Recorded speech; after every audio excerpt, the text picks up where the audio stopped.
Crooner Attitude, Jean-Baptiste Tuzet. Dans la série Souvenirs de vacances, la drague à l'italienne.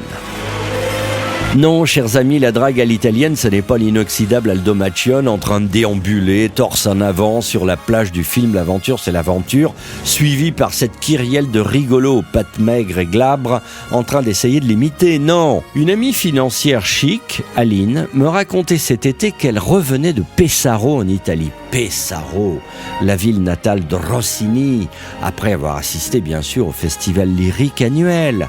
Seule au volant, elle rentrait en musique dans sa jolie citadine au son du Barbier de Séville pour se remémorer la magie du festival, bref du très chic, quand soudain, une voiture la double à 160 km/h, vitesse de pointe de l'italien moyen, pour se rabattre devant elle et rouler à la française, c'est-à-dire 130 maxi versus cruise control. Un peu agacé par la proximité et le vis-à-vis du Rital Lambin, mon ami double à nouveau pour reprendre sa liberté et se positionne devant ce dernier. Celui-ci redouble aussitôt, reprend la pole position et soudain clignote à droite pour entrer dans une Servizio Aera, bref la station-service. Mon ami étant également à court de benzina senza plombio, elle fait de même. Et on profite pour s'arrêter à la cafette pour déguster un fameux cappuccino que le Rital doubleur lui offre en un clin d'œil au moment où elle commande au bar. Ma copine Chicos remercie l'italien en se disant que vraiment il était bien élevé et que Cocteau avait raison en disant que les Italiens étaient décidément des Français avec l'éducation en plus. Et puis soudain voilà que l'italien, avec un français à la Mastroianni, lui parle et lui propose la botta. En français, la botte. Surprise de madame qui reste cependant une femme vive et comprend soudain que l'affaire des doublages successifs sur l'autoroute et l'arrêt concomitant à la Stazione Servizio était en fait un ballet répondant à un code précis de drague autoroutière.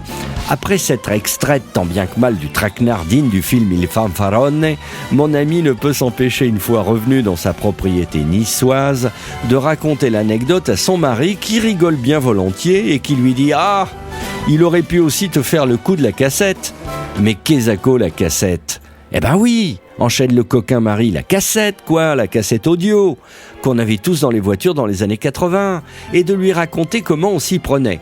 Une femme seule au volant repère un beau gars avec une belle cylindrée, elle le double, il redouble, et à ce moment-là, la fille brandit joliment une cassette audio avant de s'arrêter à la prochaine station-service. Le type fait de même aussitôt, si l'affaire l'intéresse bien sûr, et très poliment lui propose d'échanger sa cassette audio contre la dernière cassette de Bruce Springsteen par exemple. Et les deux automobilistes échangent leur fixe.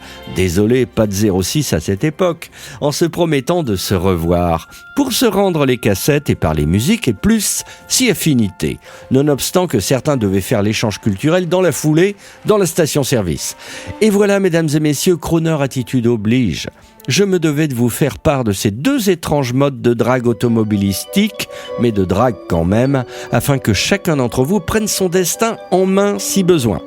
Et surtout, ne me dites pas merci. Diamonds are forever. They are all I need to please me. They can stimulate and tease me.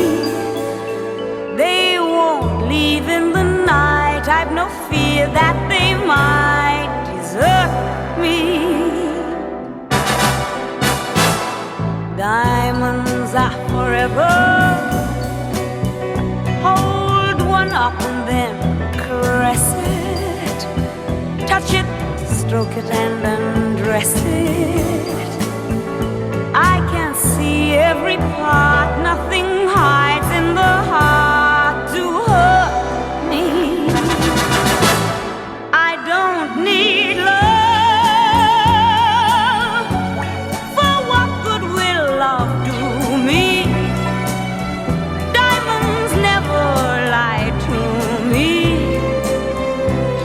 for when love's gone, they'll last on.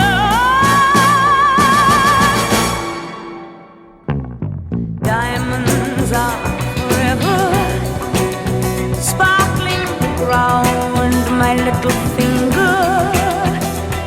Unlike men, the diamonds linger. Men are mere mortal